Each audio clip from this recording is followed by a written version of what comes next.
नमस्कार दोस्तों, स्वागत है आपका अपने इस चैनल शिक्षा सोपान पर। दोस्तों, जैसा कि आपको विदित है, अपना जो चैनल है शिक्षा सोपान, इस पर एलडीसी चैंपियन बैच चलाया जा रहा है बाकायदा। ये एलडीसी चैंपियन बैच सिर्फ एलडीसी एग्जाम्स के लिए इम्पोर्टेंट नहीं है, ये अपनी राजस्थान में किसी भी भर्ती की आप तैयारी कर रहे हो। जी हाँ दोस्तों, आप राजस्थान में किसी भी भर्ती की तैयारी कर रहे हो तो ये आपके लिए क्या है, जो ये बैच है आपके लिए इम्पोर्टेंट होने वाला है, क्योंकि इसमें रेगुलर रूप से आपको बाकायदा क्लासेस प्रोवाइड कराने का हमारे द्वारा प्रयास किया जा रहा है। काफ़ी सारे विद्यार्थी अपने इस बैच को बाकायदा ले रहे हैं, फ्री ऑफ कॉस्ट है, कोई भी शुल्क आपसे नहीं ली जा रही है। तो ज़्यादा से ज़्यादा विद्यार्थी क्या कीजिएगा, अपने इस बैच से जुड़िएगा और अपनी अच्छे तरीके से या बेहतरीन तरीके से आप अपनी तैयारी कंटिन्यू रखिएगा, ताकि आपको जो एग्ज़ाम्स आपकी आने वाली हैं, जो भी भर्ती आपकी आयोजित होगी, उसमें कोई भी समस्या आपको देखने को नहीं मिले। तो जी हाँ दोस्तों, अपना एलडीसी चैंपियन बैच में हमने सबसे पहले राजस्थान जी के लिया था, साथ ही साथ रीजनिंग की क्लासेस अपने नरेश सर प्रॉपर रूप से रेगुलर रूप से आपको प्रोवाइड करा रहे हैं बाकायदा। तो हमने जो स्टार्ट किया था राजस्थान जी के स्टार्ट किया है, उसमें जो पहला टॉपिक है अपना है राजस्थान हिस्ट्री से संबंधित था, राजस्थान एकीकरण। क्या था दोस्तों, राजस्थान एकीकरण था अपना। उम्मीद करेंगे आपने 2 पार्ट हमारे हो चुके हैं, वो पार्ट आपने बाकायदा देख लिए होंगे। यदि आपने नहीं देखे हैं तो चैनल की प्लेलिस्ट जाकर आप देखिएगा, वहाँ पर हमने क्लासेस आपको ऑलरेडी अपलोड कर दी गई हैं। तो ज़्यादा से ज़्यादा विद्यार्थी उन क्लासेस को ज़रूर देखिएगा, क्योंकि इसमें क्या है, एक टॉपिक या बात करें एक पार्ट, जो पिछला पार्ट आपका हुआ है उस पर डिपेंड है। यदि आपने पिछला सेशन नहीं देखा है तो अब आपको समझ में बहुत कम आएगा, क्योंकि पिछला सेशन है उसमें काफ़ी सारी चर्चा हमने करी हुई हैं। तो उन सेशनों को जाकर जरूर देखिएगा। तो आज जो स्टार्ट करेंगे हम, ये होगा अपना पार्ट 3। कौन सा होगा? पार्ट 3 रहेगा। इसमें आपका पूरा कंप्लीट हो जाएगा राजस्थान एकीकरण। जी हाँ दोस्तों, 2 पार्ट हमने करे बाकायदा, काफ़ी सारा हमने वहाँ पर कर लिया है। और सबसे इम्पोर्टेंट आपका, यदि ट्रिक्स के माध्यम से आपको नॉर्मली रूप से राजस्थान एकीकरण समझना है तो आप अपने पार्ट 2 को देख लीजिएगा, वही आपके एग्जाम में ये मान लीजिएगा वहाँ से आपको पुटअप हो जाएंगे प्रश्न। ठीक है, तो स्टार्ट करते हैं बिना किसी देरी के। उम्मीद करेंगे सेशन के अंत तक आप बने रहेंगे। ठीक है, तो देखो दोस्तों, हमने जो चर्चा की थी राजस्थान एकीकरण में, जो चर्चा की थी बाकायदा, संपूर्ण चर्चा हमने ऑलरेडी 2nd पार्ट में कर ली है। लेकिन आज क्या है, जो अपना राजस्थान का एकीकरण 7 चरणों में हुआ था ना, उनके एक एक चरणों का विस्तार पूर्वक क्या है हम यहाँ पर चर्चा करने वाले हैं। ठीक है, तो 7 चरणों की विस्तार पूर्वक चर्चा यहाँ पर होने वाली है, तो सेशन के आप अंत तक जरूर बने रहिएगा। ठीक है, सबसे पहले बात करें, हमने बाकायदा आपको बता दिया था कि जो अपना पहला चरण होता है उसका नाम है मत्स्य संघ। क्या होता है? मत्स्य संघ होता है। दूसरा होता है पूर्वी राजस्थान संघ। तीसरा होता है संयुक्त राजस्थान। बाकी याद करने के लिए पूरी ट्रिक्स हमने ऑलरेडी आपको बता दी है। ट्रिक्स के माध्यम से एक बार हमने पूरा राजस्थान एकीकरण टॉपिक है अपना कंप्लीट करा दिया है। तो उन सेशनों को आप जरूर देखिएगा। तो स्टार्ट कर लेते हैं। सबसे पहले देखो, ये जो प्रोसेस स्टार्ट होती है राजस्थान एकीकरण की, वो होती है अपनी मार्च 1948 से। कहाँ से? मार्च 1948 से प्रोसेस स्टार्ट होती है अपनी राजस्थान एकीकरण की, जिसमें 18 मार्च 1948 ईस्वी को अपना पहले चरण का क्या है गठन किया गया था। कितना? 18 मार्च 1948। और बात करें पहले चरण का जो नाम था वो था मत्स्य संघ। क्या था? मत्स्य संघ था। अब बात करें इसमें जो अपना मत्स्य संघ है, इसमें काफ़ी सारे क्वेश्चंस आपसे पूछे जाते हैं। जैसे बात करें मत्स्य संघ के प्रधानमंत्री कौन है, मत्स्य संघ जब हुआ था यानी कि जो गठन करता है वो कौन थे, इसके अलावा उस समय उद्घाटनकर्ता कौन थे, इन तमाम प्रश्नों को आपसे पूछा जाता है बाकायदा। तो हमने वो सारी चर्चा कर ली है, लेकिन अभी भी क्या है, हम दोबारा से उसका विस्तार पूर्वक चर्चा यहाँ पर करने वाले हैं। तो ध्यान रखिएगा, अपना प्रथम चरण हुआ था 18 मार्च 1948 ईस्वी को, जबकि बात करें दूसरा चरण हुआ था वो हुआ था अपना 25 मार्च 1948 ईस्वी को। ध्यान रखिएगा, जो स्वतंत्रता के तुरंत बाद क्या है, राजपूताना की खंडित रियासतें, यानी कि बात करें स्वतंत्रता के बाद क्या है, अपने चाहे भारत में बात करें चाहे अपने राजस्थान में बात करें, कई देशी रियासतें थीं। अब जो देशी रियासतें थी उनको एकीकृत करने का श्रेय अपने सबसे पहले सरदार वल्लभ भाई पटेल जी को जाता है। आपने जब हमने पिछला सेशन लिया था बाकायदा आपको बताया भी था। तो जो अपनी अलग अलग देशी रियासतों में अपना राजस्थान भी बटा हुआ था बाकायदा, उस समय लगभग 19 रियासतें 3 ठिकाने, एक केंद्र शासित प्रदेश हुआ करता था अपना राजस्थान में। अब उनको क्या है एकीकृत करके अपना एक क्या है राज्य बनाना चाहा। ठीक है, तो काफी सारे प्रयास किए गए थे और अंततः क्या है अपना राजस्थान का एकीकरण भी 1 नवंबर 1956 ईस्वी को कंप्लीट हो चुका था। ये हमने सारी चर्चा आपको ऑलरेडी कर दी है। तो एक प्रशासनिक इकाई के प्रोने की जटिल कूटनीतिक और भौगोलिक कार्य आरंभ हुआ। यह दस्तावेज उन शुरुआती 2 चरणों का विश्लेषण है। यानी अब जो चर्चा करेंगे सबसे पहले जो पहले चरण है और द्वितीय चरण है उसके बारे में देखने वाले हैं। ध्यान रखिएगा, पहले चरण को हम स्टार्ट करते हैं। ठीक है, ये जो पहला चरण है इसका नाम है अपना क्या मत्स्य संघ। मत्स्य संघ की बात करें तो इसका गठन हुआ था अपना 18 मार्च 1948 ईस्वी को। इसमें जो तमाम बातें हैं वो हम यहाँ पर डिस्कस करेंगे। ठीक है, तो देखिएगा सबसे पहले बात करें मत्स्य संघ का भौगोलिक वर्गीकरण आपसे पूछ लिया जाता है कि आखिरकार मत्स्य संघ में हमें क्या क्या चीजें देखने को मिलती हैं। सबसे पहले ध्यान रखिएगा भौगोलिक समीकरण की बात करें तो सबसे पहले आपको इनकी रियासतों का पता होना चाहिए। किसको? रियासतों को। यानी कि जो पहला क्वेश्चन आपसे पुटअप होता है ना वो रियासतों से संबंधित होता है। बाकायदा हमने आपको रियासतें याद करवा दी हैं ऑलरेडी, तो ज़्यादा समय हम यहाँ पर नहीं लेंगे। ABCD से ध्यान रखिएगा। A से हो जाएगा अपना अलवर, B से हो जाएगा भरतपुर, C से हो जाएगा करौली, D से हो जाएगा धौलपुर। और प्लस में क्या था एक ठिकाना हुआ करता था, और ठिकाने की बात करें वो अपना अलवर रियासत में था, और ठिकाने का क्या नाम था? नीमराना। क्या था? नीमराना अपना ठिकाना था। ये आप ध्यान रखिएगा। तो 4+1 आप इसका कोड याद रख सकते हैं, 4+1 यानी 4 तो रियासतें और 1 क्या था? ठिकाना। तो ये तो अपना भौगोलिक समीकरण हो गया। बात करें जब अपना यहाँ पर 4 रियासतों को मिलाया गया था तब उस समय इसमें राजधानी किसे बनाया गया था? तो ध्यान रखिएगा राजधानी के रूप में अपने अलवर को बनाया गया था, और जो इसका उद्घाटन हुआ था 18 मार्च 1948 ईस्वी को वो हुआ था अपना भरतपुर में। यानी भरतपुर में क्या है एक दुर्ग है लोहागढ़ दुर्ग। क्या है? लोहागढ़ दुर्ग है भरतपुर में। वहां पर क्या है इसका उद्घाटन का कार्य किया गया था। तो उम्मीद करेंगे यहां तक आपको कोई समस्या नहीं होगी। बाकायदा आगे हम बात करें, आगे पूछा जाता है मत्स्य संघ से संबंधित जो प्रशासनिक ढांचा होता है। जी हाँ दोस्तों, आप क्या है जब भी आप अपने नोट्स बनाएं बाकायदा टेलीग्राम चैनल पर ये डिजाइनिंग नोट्स आपको फ्री ऑफ कॉस्ट हम प्रदान कर देंगे। तो ज़्यादा से ज़्यादा विद्यार्थी क्या कीजिएगा अपने टेलीग्राम चैनल से जाकर जरूर ज्वाइन होइएगा, और MCQ सीरीज बाकायदा अपने जो अपना चैनल है अरुण स्टडी पॉइंट वहाँ पर हमने ऑलरेडी चला दी गई है अपने द्वारा सीरीज, जहाँ काना बैच हमारा है। तो वहाँ जाकर आप क्या है अपनी MCQ का रिवीजन भी कर सकते हैं। जो भी टॉपिक यहाँ कराया जाएगा उसका MCQ सीरीज वहाँ किया जा रहा है। हालांकि इस चैनल पर भी आपको जैसे ही एग्जाम पास आएगी तब आपको MCQ मैराथन क्लासेस दे दिए या कहें दे दी जाएंगी। तो ज़्यादा से ज़्यादा जो विद्यार्थी हैं वो क्या कीजिएगा अपने इस चैनल से जुड़कर रहिएगा। जिन्होंने चैनल को सब्सक्राइब नहीं किया है वो चैनल को सब्सक्राइब करके बेल आइकन को प्रेस ज़रूर कर लीजिएगा, ताकि आने वाली क्लासेस हैं उनका नोटिफिकेशन आपको समय पर देखने को मिलता रहे। ठीक है, तो ज़्यादा से ज़्यादा विद्यार्थी क्या कीजिएगा अपने इस चैनल से जुड़े रहिएगा।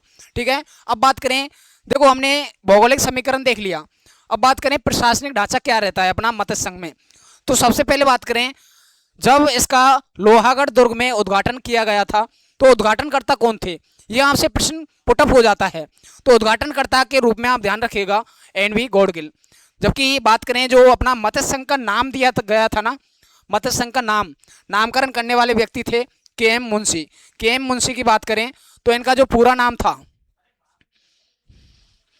इनका पूरा नाम था वो था कन्हैयालाल। क्या था? कन्हैयालाल माणिकलाल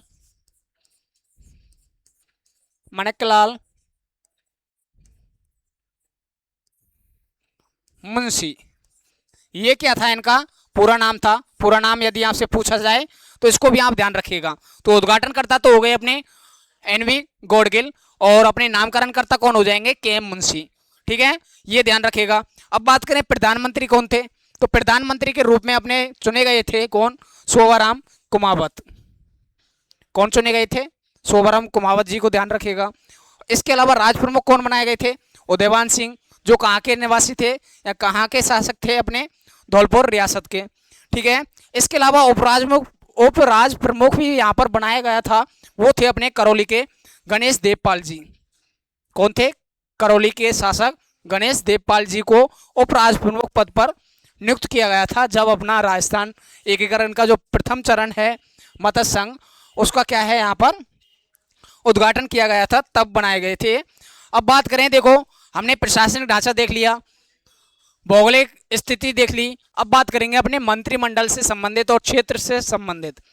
ठीक है, तो बात करें अपने जो मत्स्य संघ है, जी हाँ दोस्तों, जो अपना मत्स्य संघ है उसमें मंत्रिमंडल की हम बात करें तो देखो उप प्रधानमंत्री के रूप में चुने गए थे अपने युगल किशोर चतुर्वेदी। कौन थे? युगल किशोर चतुर्वेदी को आप ध्यान रखिएगा। इसके अलावा मास्टर भोलानाथ जी हैं और गोपीनाथ यादव हैं, इसके अलावा चिरंजी लाल हैं। ये सारे के सारे क्या हैं अपने यहाँ पर पूरे मंत्रिमंडल में शामिल थे। किसमें? मंत्रिमंडल में शामिल थे। और बात करें अपने जो युगल किशोर चतुर्वेदी है ना, इन्हें हम क्या कहते हैं पता है? राजस्थान का जवाहरलाल नेहरू कहा जाता है। क्या कहा जाता है? राजस्थान का जवाहरलाल नेहरू कहा जाता है अपने किसको? युगल किशोर चतुर्वेदी को। तो ये भी आप अच्छे से ध्यान रखिएगा, यदि उपनाम आपसे पूछा जाए तो ये आपका प्रश्न गलत नहीं होना चाहिए। बात करें मंत्रिमंडल में, देखो मास्टर भोलेनाथ जी थे जो अपने किस रियासत से थे? अलवर रियासत थे। इसके अलावा गोपीनाथ यादव की बात करें तो ये अपने अलवर रियासत के थे। चिरंजी लाल मिश्र की बात करें तो ये अपने कहाँ के थे? करौली के थे। ठीक है, तो ये आप ध्यान रखिएगा। ये अपना जो मत्स्य संघ है उसका मंत्रिमंडल हो जाता है पूरा। उम्मीद करेंगे यहाँ तक आपका कोई डाउट नहीं होगा। ठीक है, आगे हम बात करें अब, आगे है अब मत्स्य संघ से संबंधित जो सांख्यिकी अवलोकन है, यानी कितनी जनसंख्या थी, कितना क्षेत्रफल था, वो भी आपको पता होना चाहिए, क्या वार्षिक आय थी, ये तमाम बातों की बात करें तो ध्यान रखिएगा। जब मत्स्य संघ अपना बनाया जा रहा था उस समय इसका जो क्षेत्रफल था ना वो था 12,000 वर्ग किलोमीटर। कितना था? 12,000 वर्ग किलोमीटर को आप ध्यान रखिएगा। ये तो इनका क्या था? क्षेत्रफल था। बात करें कुल जनसंख्या कितनी थी इनकी? 18 लाख कुल जनसंख्या थी। ठीक है, आगे हम बात करें वार्षिक आय की, तो वार्षिक आय थी इनकी कितनी? 1,84,00,000 रुपये। कितनी थी? 1,84,00,000 रुपये थी।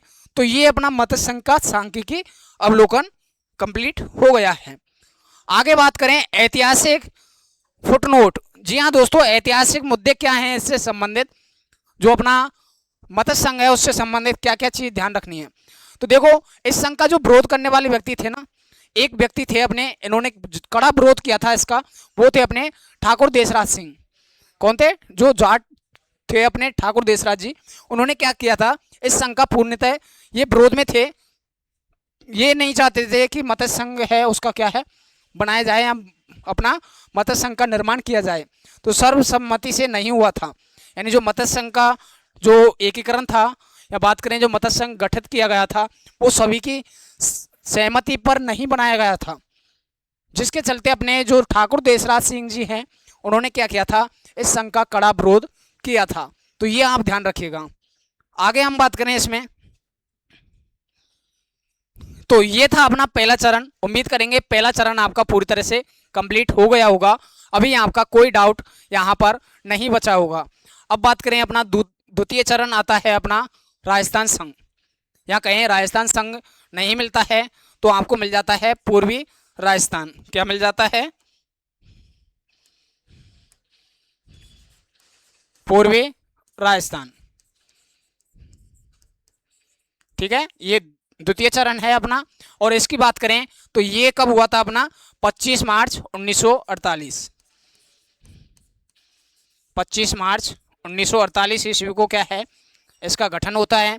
आगे बात करें अब इसमें सबसे पहले वो ही देखेंगे कि इसमें कौन कौन सी रियासतें थी। तो देखो बात करें अपने किस चरण के बारे में, द्वितीय चरण के बारे में या पूर्वी राजस्थान संघ के बारे में, तो इसमें क्या है अपनी कम से कम 9 रियासतें थी। कितनी रियासतें थी? 9 रियासतें थी। उसमें हम बात करें तो ध्यान रखिएगा, मैंने आपको जब पिछला सेशन हुआ था उसमें बाकायदा ट्रिक के माध्यम से आपको ये बता दिया था। क्या बताया था? कि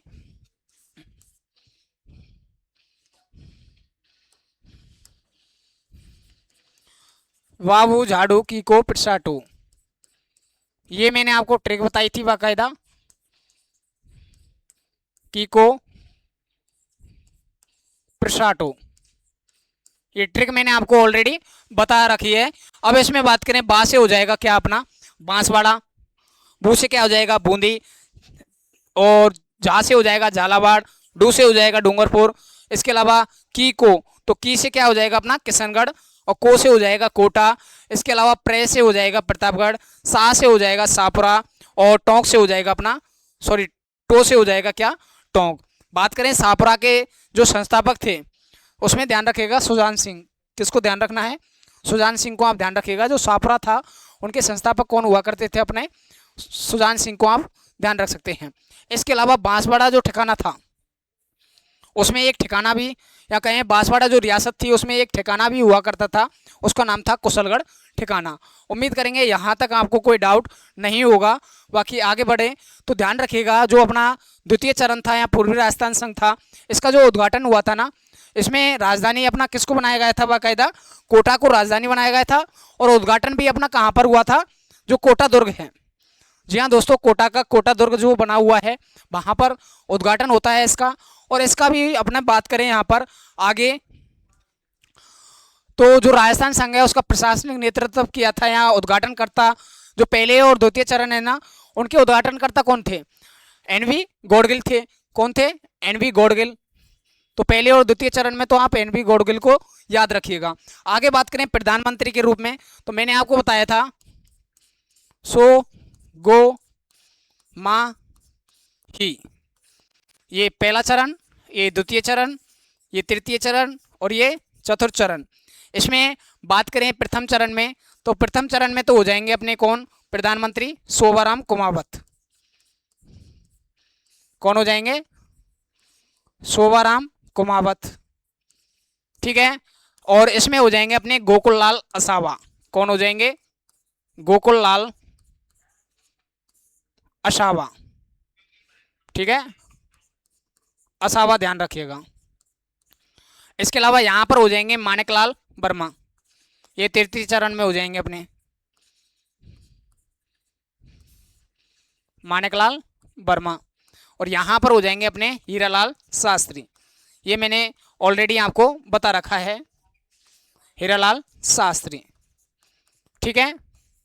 तो ध्यान रखिएगा यहाँ पर अपना द्वितीय चरण था, उसमें प्रधानमंत्री कौन थे? अपने गोकुललाल असावा को ध्यान रखिएगा। और राज प्रमुख के पद पर कौन नियुक्त थे? अपने भीम सिंह सेकंड। कौन थे? भीम सिंह सेकंड थे, जो कोटा के शासक हुआ करते थे उस समय, राज प्रमुख के रूप में से चुना गया था, ठीक है। इसके अलावा उपराज प्रमुख की बात करें तो बहादुर सिंह थे अपने बूंदी शासक। बूंदी शासक कौन थे? बहादुर सिंह। उन्हें उपराज प्रमुख के पद पर नियुक्त किया गया था जब अपना राजस्थान संघ या बात करें पूर्वी राजस्थान संघ बनाया गया था। अब बात करें सांख्यिकी अवलोकन के बारे में, जैसे हमने मत्स्य संघ के बारे में पढ़ा था, ठीक उसी तरह से अब पूर्वी राजस्थान संघ के बारे में देखें तो ध्यान रखिएगा, इसमें कुल जनसंख्या थी 23 लाख। कुल जनसंख्या कितनी थी? 23 लाख। और वार्षिक आय थी इसकी 1,90,00,000। कितनी थी? 1,00,00,000 लगभग 90 लाख वार्षिक आय थी इसमें, यह आप ध्यान रखिएगा।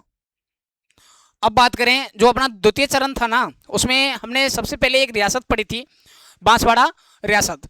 कौन सी रियासत पढ़ी थी दोस्तों? बांसवाड़ा रियासत हमने पढ़ी थी। अब उसमें क्या है, बांसवाड़ा के एक शासक हुआ करते थे, या बात करें डॉक्टर चंद्रवीर सिंह, बाकायदा डॉक्टर डिग्री उन्होंने कर रखी थी। अब इसमें क्या घटना हुई थी, बात करें इसमें कि जो डॉक्टर चंद्रवीर सिंह थे वो क्या नहीं चाह रहे थे कि हमारा जो विलय है, बांसवाड़ा जो रियासत है उसका विलय द्वितीय चरण में किया जाए। तो द्वितीय चरण में वो करना नहीं चाहते थे अपनी रियासत का विलय, ठीक है। अब इसके चलते क्या है, उन पर दबाव डाला जा रहा था, जबरदस्ती उनसे साइन करवाए जा रहे थे। तो ऐसी सिचुएशन में उन्होंने एक कोटेशन कहा था कि मैं क्या कर रहा हूं, अपने डेथ वारंट पर हस्ताक्षर कर रहा हूं। ये कहने वाले व्यक्ति कौन हो जाएंगे? ध्यान रखिएगा, विलय पत्र पर हस्ताक्षर करते समय वो हो जाएंगे डॉक्टर चंद्रवीर सिंह, जो बांसवाड़ा के शासक हुआ करते थे। उम्मीद करेंगे ये जो कोटेशन है आपको एग्जाम में जब भी देखने को मिले तो आपका क्या है, गलत ये प्रश्न नहीं होना चाहिए, क्योंकि ये जो कथन है आपका बार बार एग्जाम में रिपीट होता है और आपको चंद्रवीर सिंह ऑप्शन में मिल जाता है बाकायदा, फिर भी विद्यार्थी क्या है, गलत इसको करके आते हैं।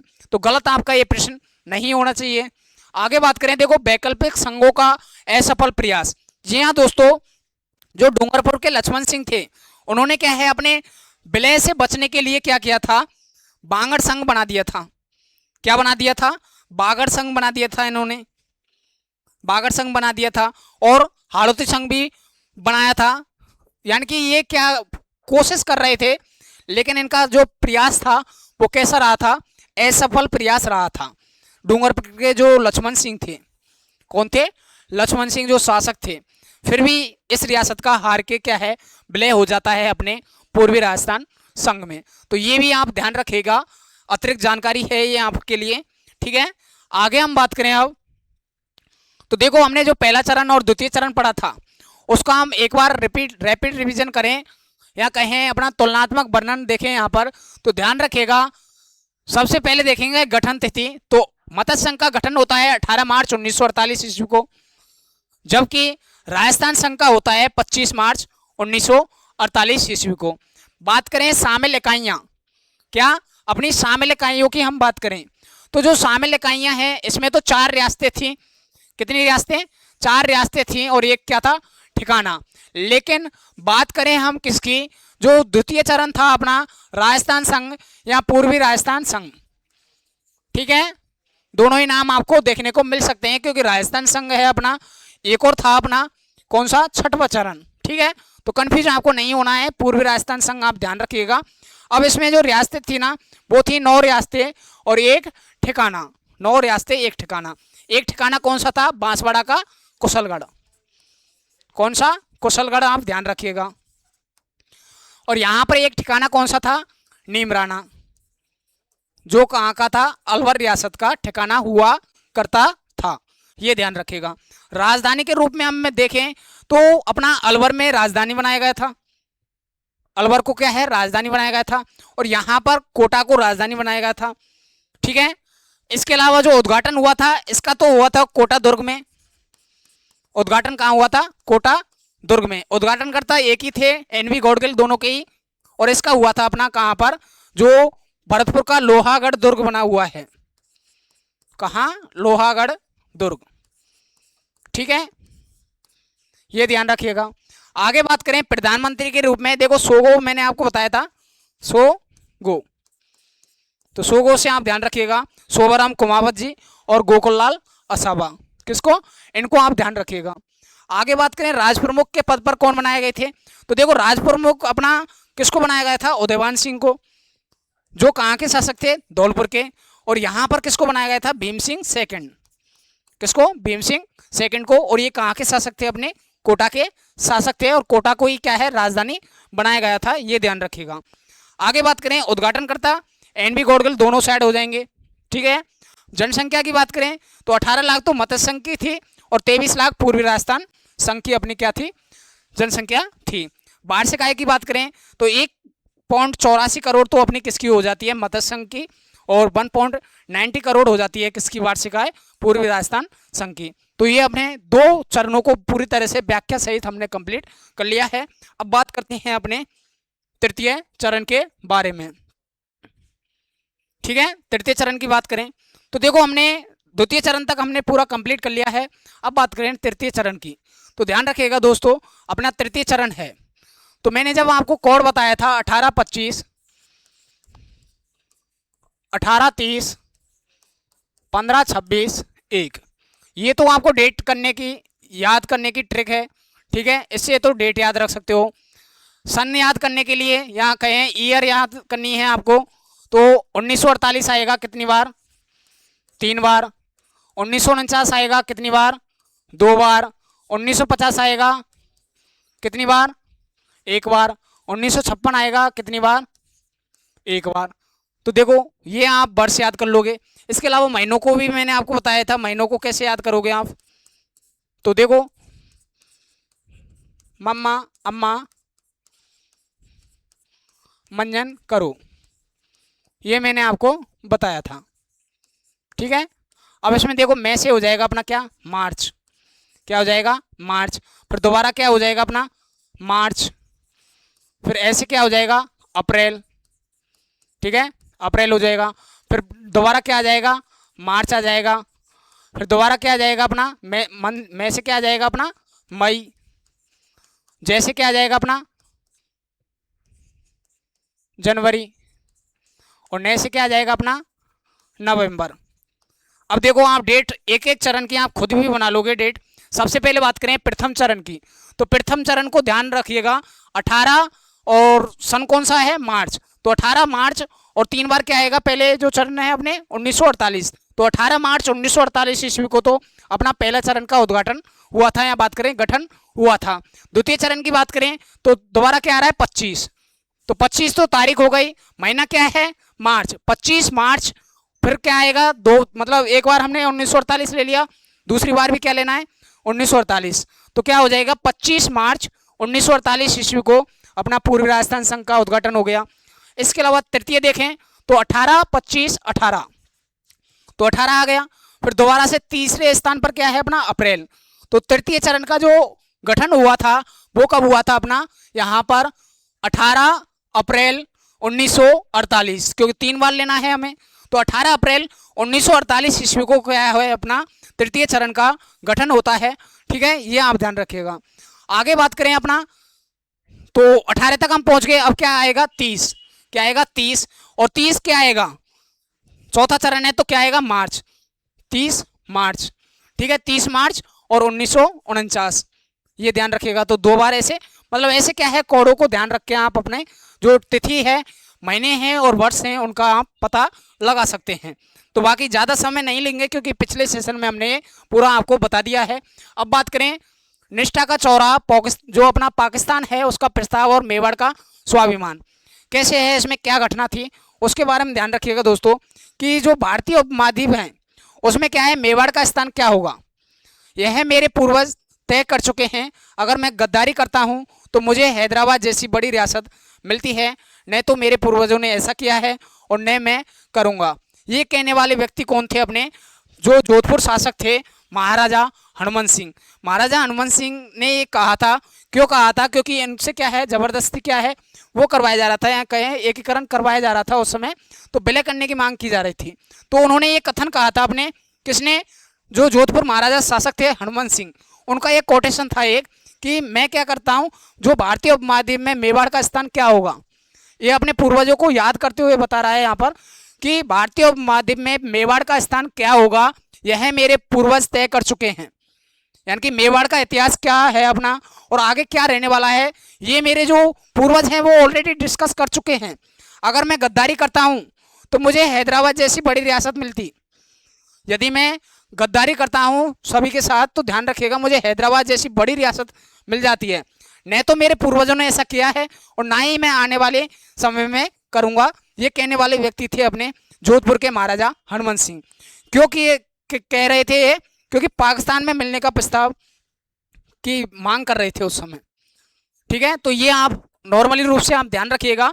बाकी मेन अपने उसकी बात करें तृतीय चरण की, तो सबसे पहले देख लेते हैं उसका भौगोलिक वर्गीकरण।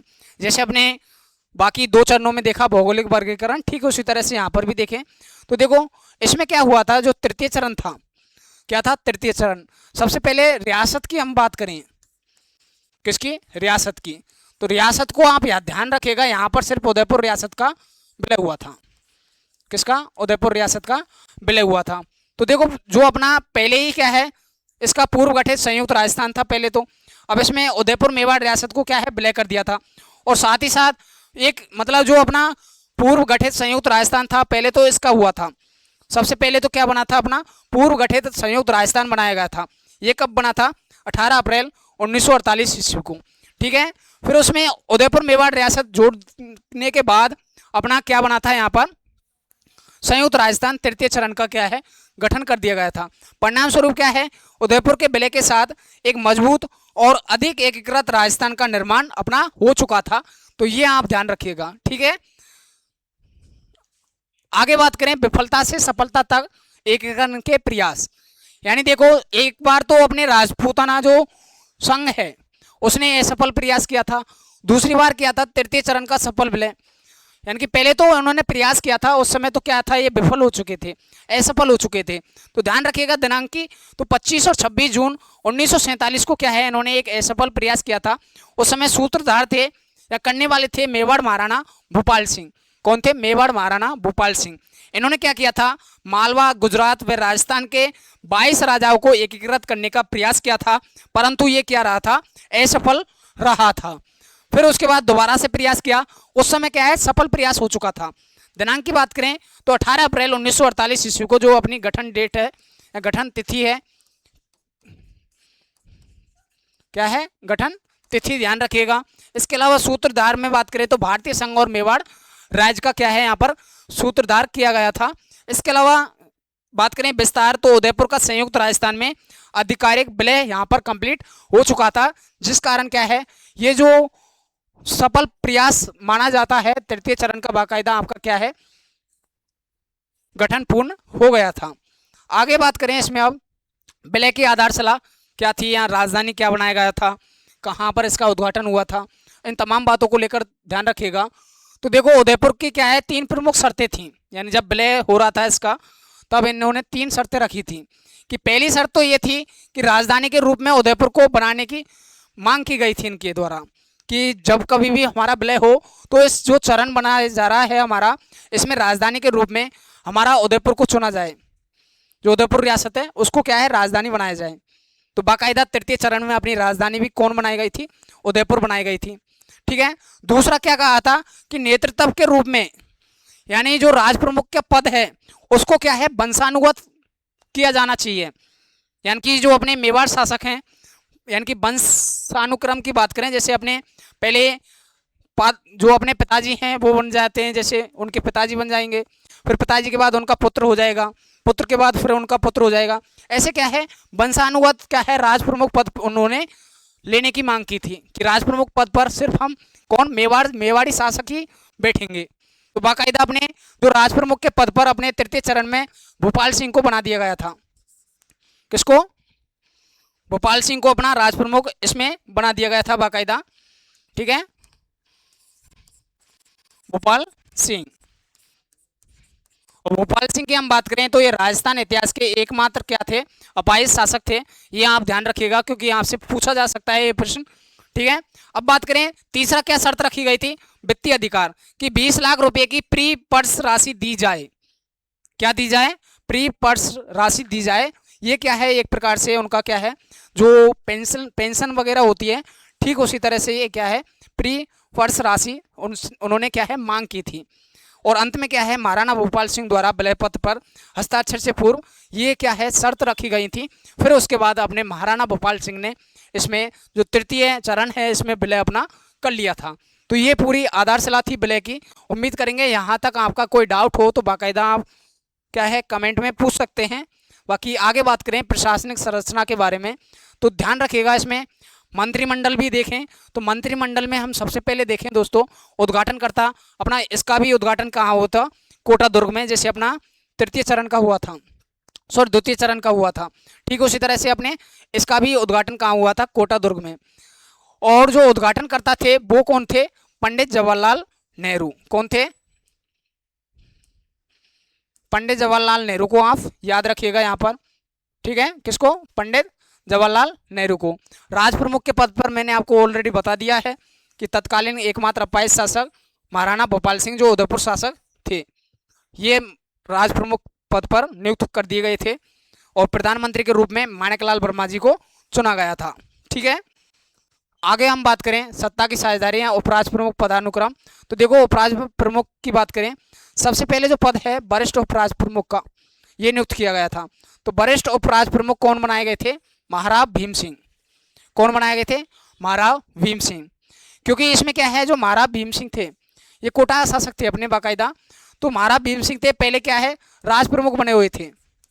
क्या बने थे, जो सेकंड चरण था उसमें राज प्रमुख बने हुए थे। अब इनको क्या है, उन्होंने डिमांड की थी कि तृतीय चरण में क्या है, हम राज प्रमुख पद पर वंशानुक्रत रहेंगे। जो अपने भोपाल सिंह थे उन्होंने शर्त रख दी थी, तो उनको कैसे भी करके इनको भी तो क्या है, पद देना था। तो उन्होंने क्या, एक पद का नियुक्त या कहें पद बना दिया गया था, उनके द्वारा एक पद का निर्माण कर दिया गया था, वरिष्ठ उपराज प्रमुख। यानी कि मेवाड़ी शासक तो हो जाते हैं अपने राज प्रमुख, और अपने वरिष्ठ उपराज प्रमुख को किसके रूप में बना दिया गया था, महाराव भीम सिंह को। तो महाराव भीम सिंह पहले द्वितीय चरण में तो क्या थे, राज प्रमुख, और राज प्रमुख से क्या है, इनका प्रमोशन करके वरिष्ठ उपराज प्रमुख बना दिया गया था इनको।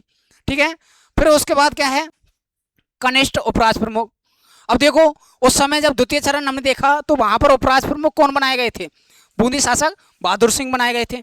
अब इनको भी एक क्या है, पद देना था, तो इन्होंने क्या किया, एक तो वरिष्ठ उपराष्ट्र प्रमुख बना दिया गया था और एक बना दिया गया था इनके द्वारा एक नया पद सृजित करके कनिष्ठ उपराष्ट्र प्रमुख के पद पर नियुक्त कर दिया था, ताकि इनमें क्या है, अनबन ना हो। यदि अनबन होती तो बाकायदा ये क्या करते, वहां से अपना विलय हटाने की कोशिश करते, यानी कहते कि हम अपनी रियासत को इसमें विलय नहीं करवाना चाहते, हम क्या है इस प्रस्ताव को खारिज करते हैं। तो उनमें क्या है, मनमुटाव होता। इसके चलते क्या है, इन्होंने क्या किया था, बहादुर सिंह को बना दिया था कनिष्ठ उपराष्ट्र प्रमुख। ठीक है, ये ध्यान रखिएगा। और शासक की बात करें तो लक्ष्मण सिंह, ये भी अपने क्या बनाए गए थे, डूंगरपुर शासक, इनको भी कनिष्ठ उपराष्ट्र प्रमुख के पद पर नियुक्त कर दिया गया था, तो दोनों को बना दिया गया था कनिष्ठ उपराष्ट्र प्रमुख। ठीक है, तो यहां तक आपका अच्छे से डाउट क्लियर हो गया होगा। आगे बात करें राजशाही से लोकतंत्र की ओर वैचारिक परिवर्तन। जी हाँ दोस्तों, इसमें हम बात करें तो जो मेवाड़ महाराणा शासक थे वो एकमात्र अकेले शासक थे। ठीक है, अब उसके ऊपर क्या है, अकेले मेवाड़ महाराणा 20 लाख की जनता का भाग्य तय नहीं करते। ये अपने माणिकलाल वर्मा जी कहते हैं, एक अपने महान कवि हुआ करते हैं अपने माणिकलाल वर्मा जी, कवि भी थे साथ ही साथ, और यहाँ पर जो प्रधानमंत्री थे ये भी नियुक्त किए गए थे अपने तृतीय चरण में। ठीक है, इनके द्वारा एक कथन कहा गया था, किसके ऊपर, जो भोपाल सिंह है उनके ऊपर। इन्होंने क्या कहा था इनके लिए, कि अकेले जो मेवाड़ महाराणा है भोपाल सिंह, वो क्या नहीं कर सकते, 20 लाख की जो जनता है उनका भाग्य तय नहीं कर सकते। ये कहने वाले व्यक्ति हैं अपने माणिकलाल वर्मा, तो ये ध्यान रखिएगा। आगे बात करें तीसरे चरण की दोहरी विरासत। जी हाँ दोस्तों, एक प्रशासनिक एकीकरण की बात करें और राष्ट्र की कीमत देखें और राष्ट्रीय अखंडता, तो ध्यान रखिएगा प्रशासनिक एकीकरण में क्या ध्यान रखना है, कि शर्तों के साथ विलय, प्रीपर्स राजधानी बना दिया गया था बाकायदा उदयपुर को, किसको, उदयपुर को। ठीक है, इसके अलावा राष्ट्र की कीमत की बात करें तो उदयपुर द्वारा जो रखी गई शर्तें ना, जिसमें राजधानी, प्रीपर्स वह कूटनीतिक मूल्य था जिसने भारत की सीमाओं को सुरक्षित किया और एक अखंड राजस्थान की क्या है, नींव रख दी थी। इसके अलावा राष्ट्रीय अखंडता की बात करें तो पाकिस्तान के प्रस्ताव का खंडन किया गया था इनके द्वारा। राष्ट्र निर्माण को व्यक्तिगत लाभ से ऊपर रखना था इनका प्रमुख उद्देश्य, तो ये आप अलग से ध्यान रख सकते हैं। अब बात करें आगे, तो ये हमारे हो गए 3 चरण कंप्लीट। अब बात करें चौथा चरण है आपका क्या, एमपी से वह, तो वह का मतलब बृहद राजस्थान। ठीक है, तो बृहद राजस्थान के बारे में हम चर्चा करने वाले हैं, तो ध्यान रखिएगा।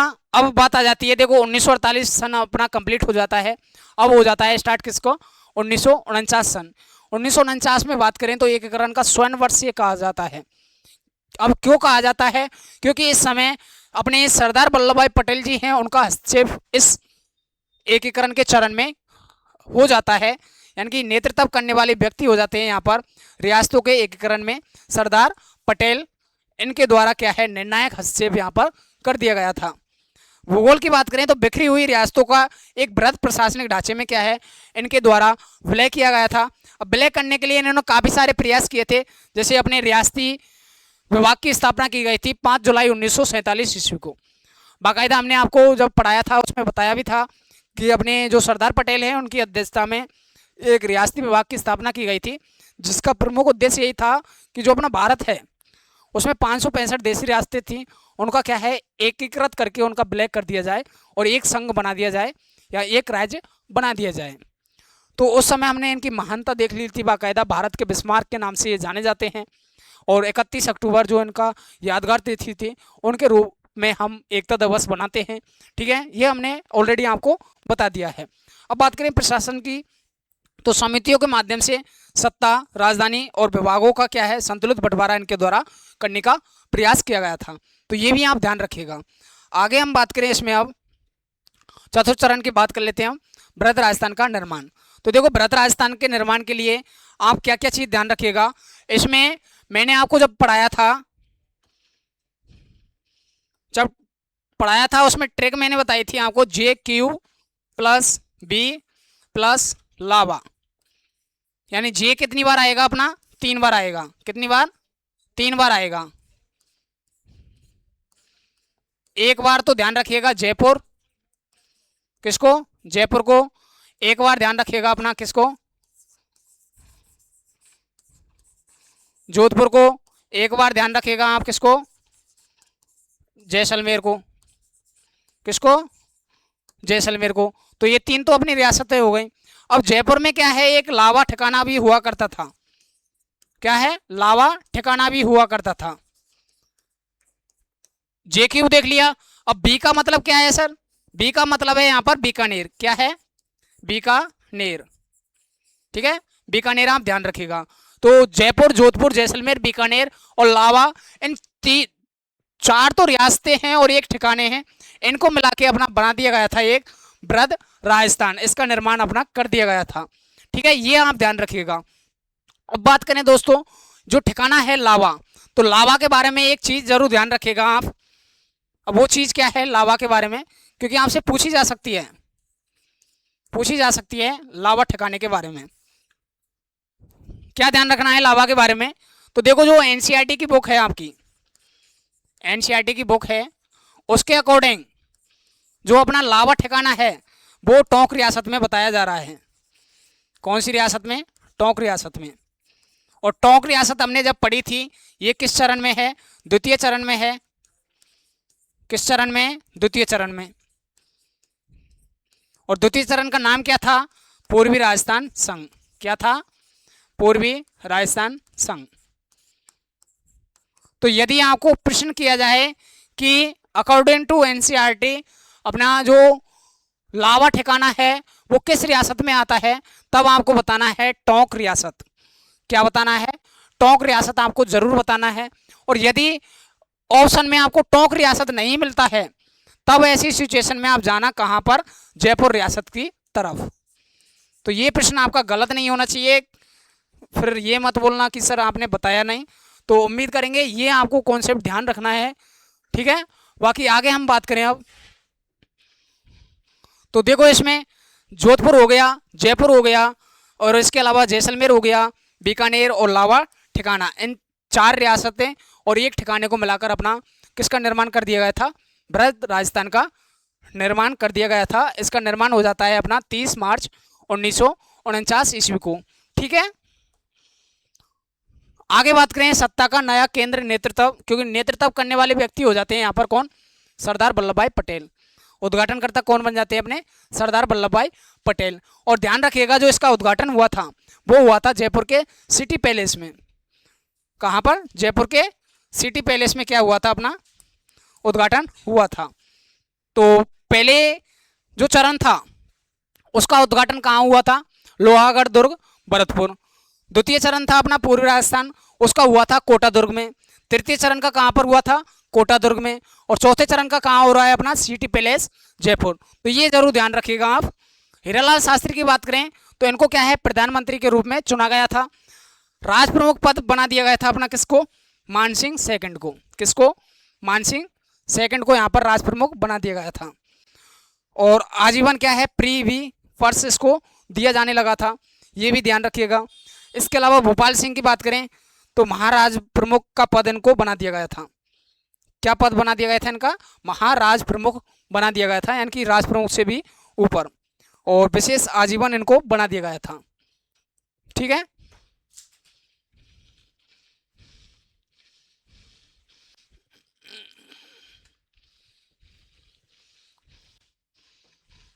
आगे बात करें अब इसमें राजधानी का चुनाव कैसे किया गया था। तो देखो, इसमें राजधानी बनाया गया था अपने जयपुर रियासत को। किसको? जयपुर रियासत को। अब जयपुर रियासत को राजधानी बनाने के लिए एक समिति को आप ध्यान रखना है, पी सत्यनारायण राव समिति। इसकी सिफारिश पर क्या है? राजधानी के रूप में चुना गया था अपना किसको? जो जयपुर रियासत है। ठीक है, तो जो अपना बृहद राजस्थान है उसकी राजधानी किससे बनाया गया था? जयपुर को बनाया गया था। और पी सत्यनारायण राव समिति की बात करें तो 30 मार्च 1949 ईस्वी को ही क्या है? इसका गठन किया जाता है बाकायदा। किसकी अध्यक्षता में? पी सत्यनारायण की अध्यक्षता में। अध्यक्ष रहे थे यहाँ पर अपने बी आर पटेल, और सदस्य इसमें शामिल हुए थे टीसी पुरी और अपने एसपी सिन्हा को ध्यान रखेगा। जयपुर को राजधानी घोषित किया गया था इसके तहत। और जयपुर को क्यों करा गया था अपना राजधानी घोषित, क्योंकि यहाँ पर पेयजल की कोई भी समस्या नहीं थी। पेयजल भरपूर क्या है यहाँ पर आपूर्ति थी इसकी, जिसके चलते क्या है अपने पी सत्यनारायण राव समिति का गठन किया गया था।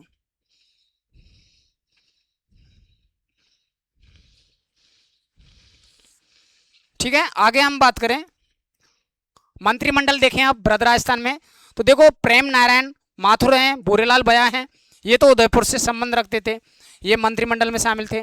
प्रधानमंत्री के रूप में अपने हीरालाल शास्त्री को चुना गया था।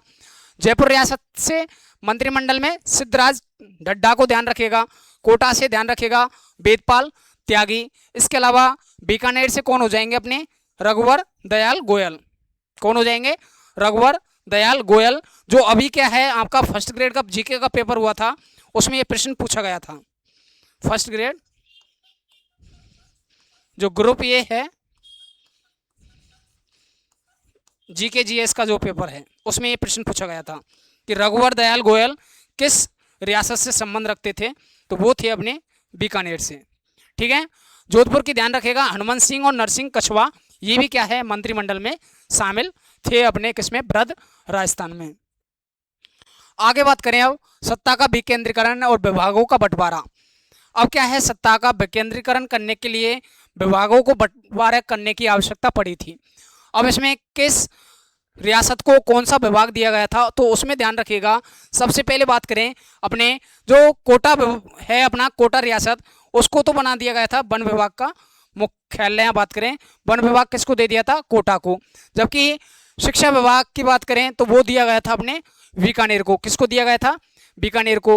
और न्याय विभाग, क्योंकि हाईकोर्ट आप देखते हो बाकायदा जो मेन हाईकोर्ट है अपना कहाँ पर है, जोधपुर में बना हुआ है, तो न्याय विभाग किसको दे दिया गया था अपने जोधपुर रियासत को। खनन विभाग दिया गया था अपने उदयपुर रियासत को। और बात करें अपने यहाँ पर जो कृषि विभाग है वो दिया गया था अपने भरतपुर रियासत को। तो ये किसकी सिफारिश पर दिए गए थे, सारे के सारे पी सत्यनारायण राव समिति की, या पी सत्यनारायण राव समिति की जो सिफारिश है उसके आधार पर ये विभागों का बंटवारा किया गया था बाकायदा, और एक एक रियासत को अलग अलग विभाग दे दिया गया था। आगे बात करें विलय में तनाव जोधपुर की घटना। अब जोधपुर की घटना के बारे में हम डिस्कस करेंगे अभी।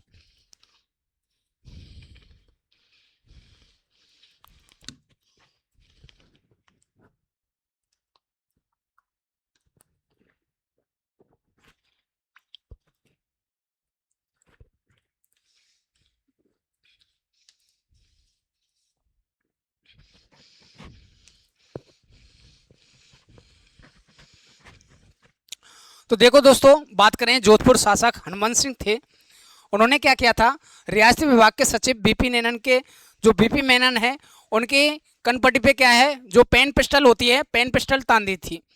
वो इसलिए तानी थी क्योंकि उन पर क्या है दबाव डाला जा रहा था अपने किसको, जोधपुर शासक हनुमंत सिंह को, कि आप क्या कीजिएगा इस रियासत को अपने जो अपना चौथा चरण था उसमें विलय किया जाए उनका। तो वो नहीं चाहते थे ऐसा करना, क्योंकि जोधपुर रियासत है बाकायदा मारवाड़ इतिहास आपने पढ़ा होगा बाकायदा खूब, उनके क्या है मारवाड़ इतिहास में वो प्रसिद्ध थे अपने।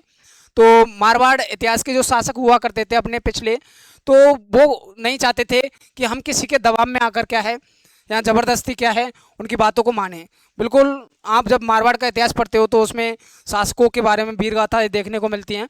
तो ऐसे चलते क्या है जब एकीकरण किया जा रहा था तब जोधपुर शासक हनुमंत सिंह ने क्या है रियासती विभाग के सचिव बीपी मेनन की कनपट्टी पर क्या है पेन पिस्टल तान दी थी। इसमें क्या है फिर क्या हुआ था, जो वायसराय माउंटबेटन थे वहाँ पहुँच जाते हैं और उनके दबाव में आकर क्या है हनुमंत सिंह को विलय पत्र पर हस्ताक्षर करने पड़े थे। तो उन्होंने क्या है कुछ शर्तें रखी गई थी उनके सामने, तब जाके वो माने थे बाकायदा। जो अपने हनुमंत सिंह है ज़बरदस्ती उनसे साइन करवाए गए थे उस समय। ठीक है, हालांकि ये कंट्रोल करना मुश्किल था, उनका जो गुस्सा था बाकायदा, लेकिन सरदार पटेल ने उनको क्या है जो वायसराय माउंटबेटन थे उनको सुझाव दिया किस तरह से आप क्या है अपना इसमें विलय करवा सकते हो जोधपुर हनुमंत सिंह के तहत। तो ये अपने चौथे चरण हो गया कंप्लीट। अब बात करें पांचवें चरण की, तो ध्यान रखिएगा दोस्तों, पांचवा चरण है संयुक्त बृहद राजस्थान। इसका गठन होता है 15 मई 1949 ईस्वी को। तो इसका जो गठन होता है ना, इसमें 1+4 आप कोड ध्यान रखिएगा। 1+4। 1 का मतलब है यहाँ पर पूरा मत्स्य संघ, क्या है, मत्स्य संघ। और 4 का मतलब क्या है यहाँ पर पूरा अपना जो चौथा चरण है बृहद राजस्थान। अब इनको मिलाकर क्या है अपना संयुक्त बृहद राजस्थान बना दिया गया था। तो जो भी यहाँ पर रियासतें थी, बाकायदा मत्स्य संघ में जो रियासतें और ठिकाने थी, बृहद राजस्थान में जो रियासतें और ठिकाने थे, उन सभी को मिलाकर एकीकृत करके एक गठन कर दिया गया था एक चरण का, संयुक्त बृहद राजस्थान। तो भारत मत्स्य संघ की बात करें तो ABCD और निमराना ध्यान रखिएगा। बृहद राजस्थान की बात करें तो JQ+B+ लावा, ये आप ध्यान रखिएगा, ठीक है। तो ये अपना छोटा सा था 5वां चरण। बाकी इसमें और देखें तो विलय का आधार अपने डॉक्टर शंकर देवराय समिति के आधार पर किया गया था, यानी कि जो मत्स्य संघ है उसको शामिल किया गया था। तो देखो मत्स्य संघ के विलय की सिफारिश किसने की थी, डॉक्टर शंकर देवराय समिति ने। और किस चरण में, अपने जो अपना यहाँ पर 5वां चरण है संयुक्त बृहद राजस्थान में। अब बात करें समिति के सदस्य बनाए गए थे डॉक्टर शंकर देवराय समिति के, उसमें अध्यक्ष तो बनाए गए थे किसको, अध्यक्ष किसको बनाया गया था, वो बनाया गया था अपना किसको, डॉक्टर शंकर देवराय को। इसके अलावा सदस्य बनाए गए थे प्रभु दयाल और RK सिद्धवा, यह आप ध्यान रखिएगा, ठीक है, यह आप ध्यान रखिएगा। एक तो थे अपने प्रभु दयाल और एक थे RK सिद्धवा, ये अपने सदस्य थे अपने किस समिति के, डॉक्टर शंकर देवराय समिति के। आगे हम बात करें इसमें प्रशासनिक निरंतरता और विस्तार की बात करें तो देखो इसमें कंटिन्यूटी देखने को मिली थी, स्टेबिलिटी देखने को मिली थी बाकायदा।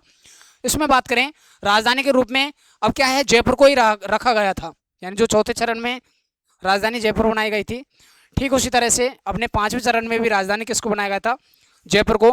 प्रधानमंत्री के रूप में जैसे चौथे चरण में अपने हीरालाल शास्त्री थे, ठीक उसी तरह से 5वें चरण में भी अपने प्रधानमंत्री थे। राज प्रमुख के पद में कोई परिवर्तन नहीं किया गया था, मानसिंह सेकंड को राज प्रमुख और महाराज प्रमुख को अपना भोपाल सिंह आजीवन ये रहे थे बाकायदा। फिर आगे हम बात करेंगे इनके पद क्या है, समाप्त करके अलग अलग पदों का गठन किया गया था। विस्तार की बात करें तो मत्स्य संघ के जो प्रतिनिधि थे शोभाराम कुमावत, उनको हीरालाल शास्त्री ने मंत्रिमंडल में क्या है शामिल किया गया था, किसको, प्रतिनिधि शोभाराम कुमावत को हीरालाल शास्त्री मंत्रिमंडल में शामिल किया गया था। तो ये आप ध्यान रखिएगा। आगे हम बात करें तो इसमें देखो चतुर्थ चरण और 5वें चरण की ये आप तुलनात्मक इसका स्क्रीनशॉट ले सकते हैं और अपने पास रख सकते हैं। आगे अब बात करते हैं तो 2 समितियां निकल कर आई थी हमने देखी, पहली थी P सत्यनारायण राव समिति और डॉक्टर शंकर देवराय समिति। इसमें बात करें P सत्यनारायण राव समिति, इसका प्रमुख फोकस था या प्रमुख उद्देश्य था आंतरिक ढांचा और राजधानी बनाना, जिसमें राजधानी बनाया था किसको, जयपुर को, किसको, जयपुर को, ध्यान रखिएगा, ठीक है। परिणाम स्वरूप क्या था, जयपुर को राजधानी और विभिन्न शहरों को प्रशासनिक विभागों का वितरण किया गया था, यानी विभाग बांटे गए थे, ठीक है। इसका क्या काम था डॉक्टर शंकर देवराय समिति का, तो ध्यान रखिएगा इसमें क्या था, डॉक्टर शंकर देवराय समिति में एक अध्यक्ष और 2 सदस्य यानी 3 कुल सदस्य थे। फोकस था क्षेत्रीय विस्तार करना। परिणाम में मत्स्य संघ का बृहद राजस्थान में सफलतापूर्वक विलय किया गया था। तो ये प्रश्न आपसे इम्पोर्टेंट है, बार बार रिपीट होता है कि जो मत्स्य संघ है उसका अपने 5वां चरण में संयुक्त बृहद राजस्थान में विलय किस समिति की सिफारिश पर किया गया था, तो ध्यान रखिएगा वो थी अपनी डॉक्टर शंकर देवराय समिति। और ये प्रश्न पूछा जाता है यदि आपसे कि अपने जो बृहद राजस्थान है उसमें राजधानी के रूप में जयपुर को चुना गया था, तो वो किस समिति की सिफारिश पर चुना गया था, वो चुना गया था P सत्यनारायण राव समिति, ठीक है। इसके अलावा एक प्रश्न यदि ऐसे पूछा जाए कि जो अपने विभागों का बंटवारा किया गया था वो किस समिति की सिफारिश पर किया गया था, तो वो किया गया था P सत्यनारायण राव समिति की सिफारिश पर, ठीक है। तो उम्मीद करेंगे ये तीनों ही प्रश्न यदि एग्जाम में आते हैं तो आपके गलत नहीं होने चाहिए। बाकी आगे बात करें अब, अगला है अपना 1949 की विरासत। तो देखो अब बात करें इसमें बृहद राजस्थान का नामकरण समाजवादी दल के राम मनोहर लोहिया के सुझाव पर किया गया था। तो जो बृहद राजस्थान का नामकरण किया गया था ना, वो किसके आधार पर किया गया था, यहाँ बात करें जो समाजवादी दल के नेता थे राम मनोहर लोहिया। इनके सुझाव पर क्या है अपने वृहद राजस्थान का नामकरण किया गया था। 30 मार्च को क्या बनाया जाता है अपना राजस्थान दिवस मनाया जाता है। इसके अलावा 30 मार्च राजस्थान दिवस है, जबकि 1 नवंबर क्या है अपना राजस्थान स्थापना दिवस है। तो ये भी प्रश्न आप अपने क्लियर कर लीजिएगा। आगे अब बात करें अंतिम चरण जो अपना आधुनिक राजस्थान है, जिसमें 6वें और 7वें चरण की हम बात करने वाले हैं 1956 से लेके 1956 ईस्वी। ठीक है, तो सबसे पहले देखें, बात करें इसमें जो अपना 6वां चरण है। कौन सा चरण? 6वें चरण की बात करें तो 6वें चरण का जो नाम है वो है राजस्थान संघ। क्या है? राजस्थान संघ 6वें चरण का। ठीक है, अब इसमें क्या है देखो, अपना आबू और देलवाड़ा का क्षेत्र था। यहां बात करें सबसे पहले जो 6वां चरण था उसमें क्या है अपना सरोई। सरोई को ध्यान रखिएगा। किसको ध्यान रखना है? सरोई को। ठीक है, तो अधिकांश रियासतों का विलय पूर्ण, लेकिन सीमाएं अभी भी क्या है अपूर्ण थी। यानी कि अधिकतम रियासतों का क्या है इसमें विलय कर दिया गया था 1950 के आसपास के समथिंग। तो इसमें देखें भौगोलिक विवाद आबू देलवाड़ा और अजमेर मेरवाड़ा का पूर्ण विलय से सभी बचा हुआ था। जो हम अंत में देखेंगे इसको राजधानी राजशाही के अवशेष जैसे राज प्रमुख जैसे सामंती पदों का संचालन हुआ था। किन किन पदों का या कहें खंडन किया गया था या पद समाप्त किए गए थे। इसके अलावा राज्यों को ABC श्रेणियों का जटिल वर्गीकरण हमें देखने को मिलता है। तो ये अपनी 1950 ईस्वी में सारी घटनाएं हमें देखने को मिल जाती हैं। अब इसमें हम स्टार्ट करते हैं, एक एक घटनाओं को बारीकी से हम देख लेंगे। सबसे पहले बात करें 6वें चरण की। कौन सा चरण? 6वें चरण की बात करें तो दोस्तों ध्यान रखिएगा जो 6वां चरण है इसमें डेट ध्यान रखिएगा 1825, 1830, 1526 एक। तो 26 जनवरी 1950 ईस्वी को अपने 6वें चरण राजस्थान संघ का क्या है गठन किया गया था। ठीक है, तो यहां तक आपका डाउट नहीं होना चाहिए, अच्छे से आपको क्लियर हो गया होगा बाकायदा। ठीक है, तो 26 जनवरी 1950 ईस्वी को क्या है अपना राजस्थान संघ का गठन किया गया था या 6वें चरण का गठन किया गया था।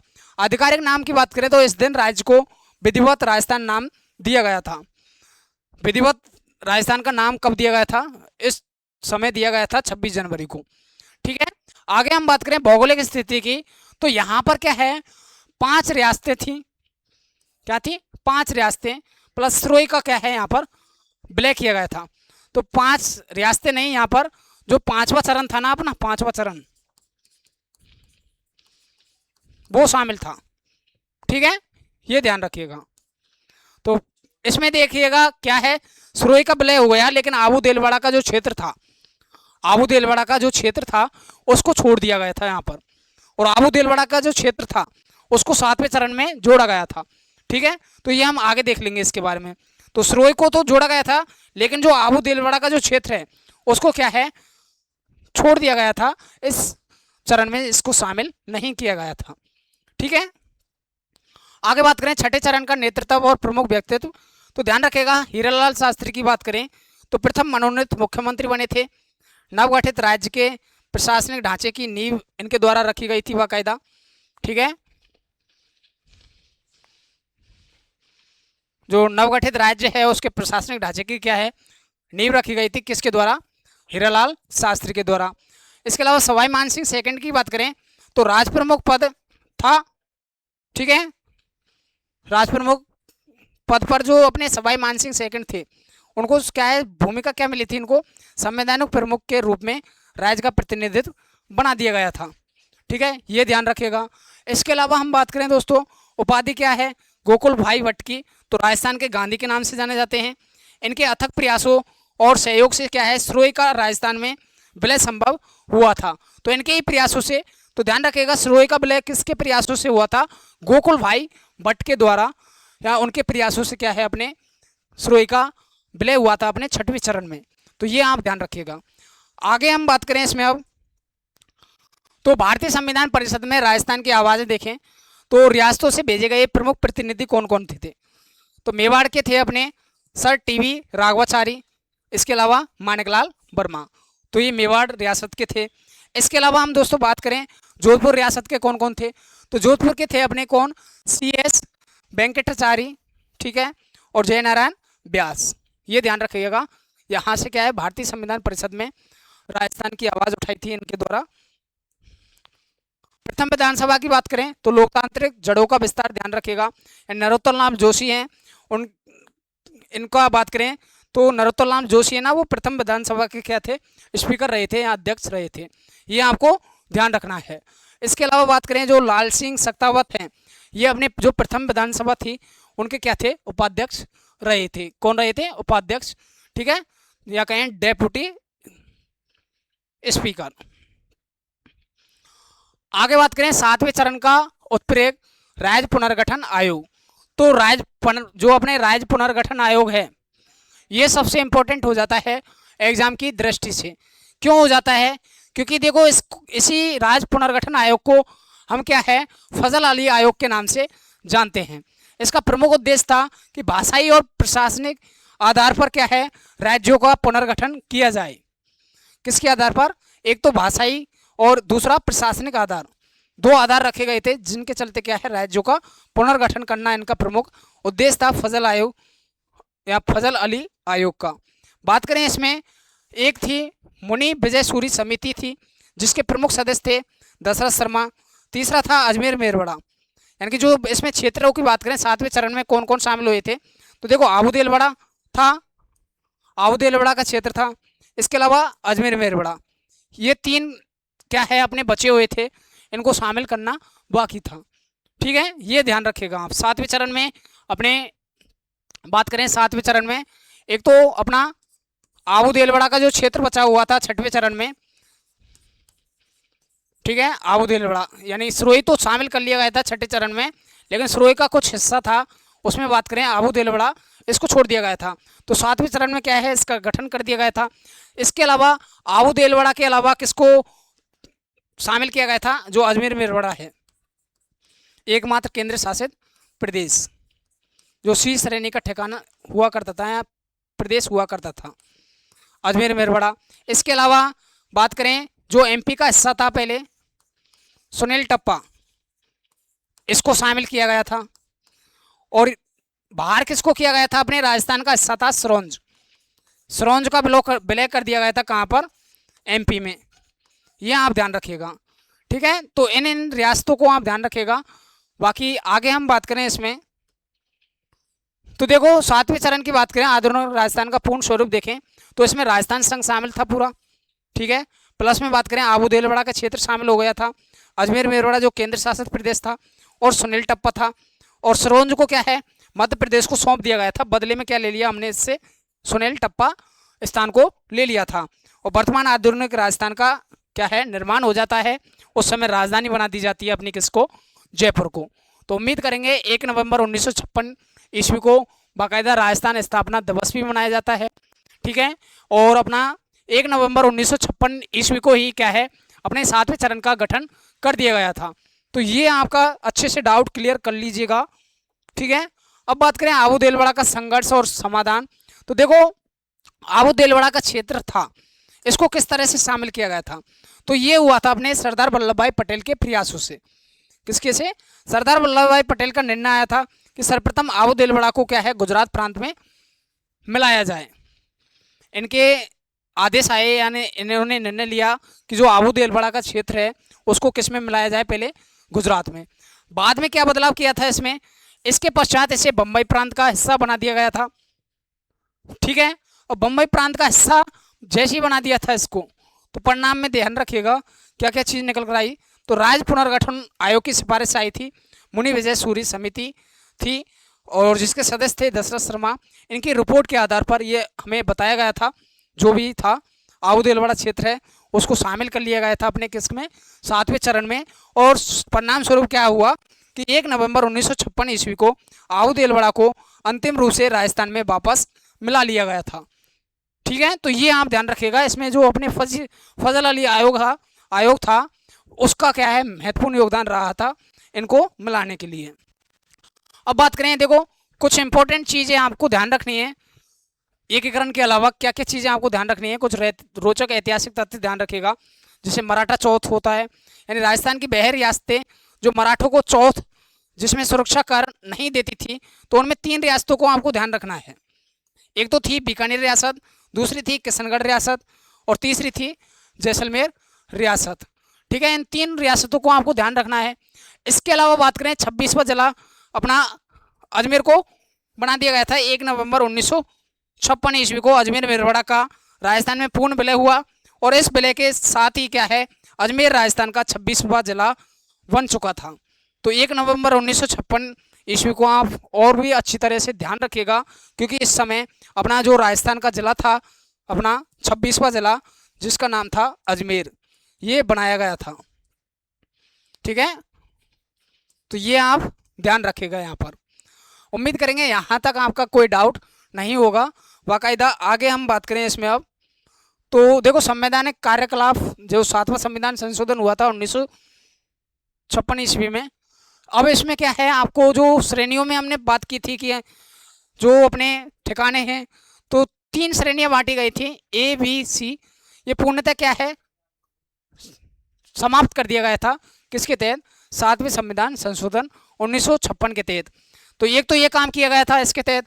एक किया गया था पदों की समाप्ति, यानी जो राज प्रमुख पद बनाया गया था उसको भी क्या है, समाप्त कर दिया गया था किसके तहत, अपने संवैधानिक जो 7वां संविधान संशोधन हुआ था उसके तहत।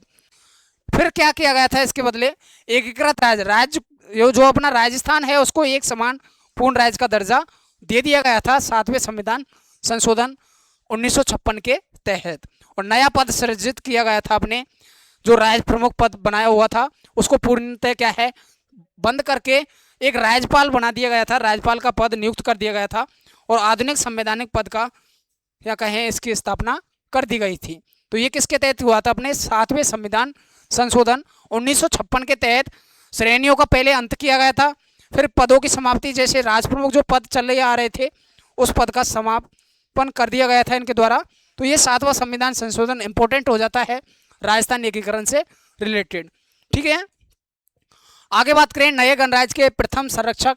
तो ध्यान रखिएगा, जो जैसे ही अपने पद सृजित किए जा रहे थे उसमें ध्यान रखिएगा मुख्यमंत्री के पद पर मोहनलाल सुखाड़िया जी को अपनाया गया था या बनाया गया था। आधुनिक राजस्थान के निर्माता अपने मोहनलाल सुखाड़िया जी को कहा जाता है, जिन्होंने नवगठित पूर्ण राज्य का क्या किया था, इनके द्वारा नेतृत्व किया गया था या नया राज्य बना था। तो सबसे पहले अपने मुख्यमंत्री के पद पर बन जाते हैं अपने मोहनलाल सुखाड़िया। इसके अलावा गुरमुख निहाल सिंह की बात करें तो ये बने थे अपने प्रथम राज्यपाल।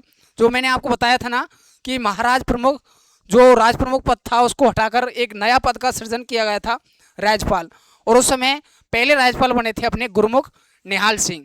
तो भूमिका बात करें तो राज प्रमुख व्यवस्था की समाप्ति के बाद राज्य के पहले संवैधानिक क्या बन चुके थे, ये राज्यपाल बन चुके थे। ठीक है, ये ध्यान रखिएगा। आगे बात करें एकीकरण के मील के पत्थर, एक तुलनात्मक दृष्टि। तो ये आप इसका स्क्रीनशॉट लेना चाहो तो स्क्रीनशॉट ले लीजिएगा। बाकी जो टॉपिक था अपना आज के सेशन में हमने कंप्लीट कर लिया है। जो भी महत्वपूर्ण प्रश्न आपसे पूछे जाएंगे इन तीनों पार्टों को यदि आप देख कर जाते हो तो बाकायदा आप राजस्थान में किसी भी भर्ती की तैयारी कर रहे हो, आपका प्रश्न इन तीनों सेशनों से बाहर कहीं नहीं जाएगा। तो उम्मीद करेंगे जो टॉपिक पढ़ाया है राजस्थान का एकीकरण बाकायदा आपको अच्छा लगा हो। तो आप ज़्यादा से ज़्यादा विद्यार्थी अपने इस चैनल शिक्षा सोपान से जुड़े रहिएगा और बेहतरीन तरीके से आप अपनी तैयारी करते रहिएगा। बात करें अपने जो भी डिजाइनिंग नोट्स हैं, यदि आपको चाहिए तो आप हमारे टेलीग्राम चैनल से जाकर ज्वाइन हो जाइएगा। वहाँ पर फ्री ऑफ कॉस्ट आपको प्रोवाइड करा दिए जाएंगे और ज़्यादा से ज़्यादा विद्यार्थी अपने इस चैनल से जुड़कर क्या है अपने बेहतरीन तरीके से आप पढ़ाई करते रहिएगा। बाकी मिलते हैं अपने नेक्स्ट टॉपिक के साथ, जिसमें हम नेक्स्ट टॉपिक लेने वाले हैं राजस्थान की प्रमुख जनजातीय आंदोलन। तब तक के लिए साथियों, जय हिंद, जय भारत।